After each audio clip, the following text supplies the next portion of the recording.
Vue de Rome avec Cyprien Viette.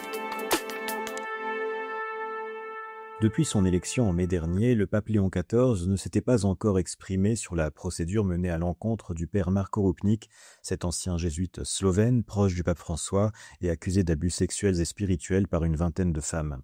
Le procès mené à l'encontre du célèbre mosaïste, toujours prêtre et désormais incardiné dans un diocèse de Slovénie, s'est récemment ouvert au sein du dicaster pour la doctrine de la foi.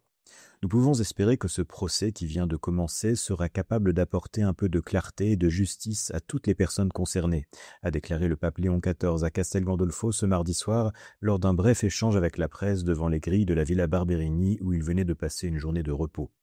Le pape, qui est un canoniste, a aussi rappelé que l'Église défendait le principe de la présomption d'innocence.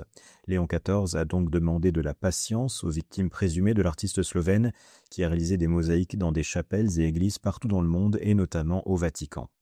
Le pape François lui-même avait une reproduction d'une œuvre du père Rupnik dans son appartement privé à la maison Sainte-Marthe. Concernant le possible retrait de ces œuvres des lieux publics, son successeur a reconnu qu'il fallait être sensible au malaise des victimes, notant que certains sanctuaires ou sites internet les avaient récemment retirés ou occultés. C'est le cas notamment du portail officiel du Saint-Siège, Vatican News, qui a retiré des images du père Rupnik peu de temps après l'élection de Léon XIV, alors que François avait souhaité le maintien de ces œuvres considérées comme un outil d'évangélisation. Certains sanctuaires, comme celui de Lourdes, ont décidé de couvrir une partie des mosaïques. D'autres, comme Fatima ou Aparecida, s'y refusent pour le moment.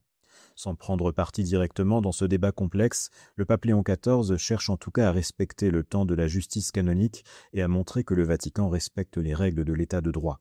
Au-delà du cas Rupnik en tant que tel, ce procès représente un test important de la capacité de la curie romaine à affronter ces situations difficiles avec équilibre, indépendance et efficacité. Vous écoutez KTO Radio.